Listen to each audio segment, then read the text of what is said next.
Hello বন্ধুরা, তোমরা সবাই কেমন আছো? শুভ পূজা সবাইকে। তো দেখো, আমি অষ্টমীর দিন সবাই মিলে ঘুরতে বের হয়েছি। তো এখানে এক মন্দিরে একটু ভিডিও নিয়ে নিলাম। তো এই যে দেখো, দশমীর দিন ও নবমীর দিন ওটা ছিল। তো দশমীর দিন আমি এখানে চিকেন, বড় মাছের ঝোল, কচুরি আর পুঁটি মাছ চচ্চড়ি করেছি।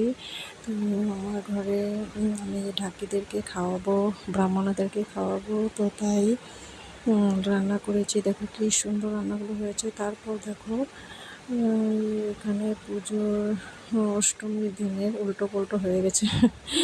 অষ্টমীর দিনের ভিডিওটা, ওই অষ্টমীর দিন ঘুরতে বের হয়েছিলাম, ওদিনের ওই কালীবাড়ির আমাদের ওখানের প্রতিমাটা দেখবে, খুব সুন্দর হয়েছে আমাদের প্রতিমাটা। দেখো একটু প্রতিমাটা সেই সুন্দর হয়েছে প্রতিমাটা, মানে কি বলবো আর। তারপর দেখো দশমীর দিন আমি আগের দিন তো নবমীর দিন শাড়ি পরেছিলাম, দশমীর দিন আমি একটা ফ্রক পরেছি। তো এখানে কাজল করছি, কাজল লাগাচ্ছি। তো দেখো ভালো করে কিভাবে কাজল লাগাচ্ছি। আমি আইলাইনার লাগাতে একদম ভালোবাসি না, এইভাবে কাজলটা লাগাবো বাস। তো এই যে দেখো, রেডি এখনো হয়নি, আরও বাকি আছে। তো সম্পূর্ণ রেডি হয়ে তারপর আবার দেখাচ্ছি।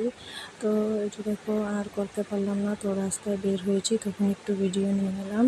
তো টাটা বাই বাই। যদি ভালো লাগে, ওই যে দশমীর একটু সিন দেখিয়ে দিলাম, দেখে নাও। টাটা, সবাই খুব ভালো থাকো, সুস্থ থাকো।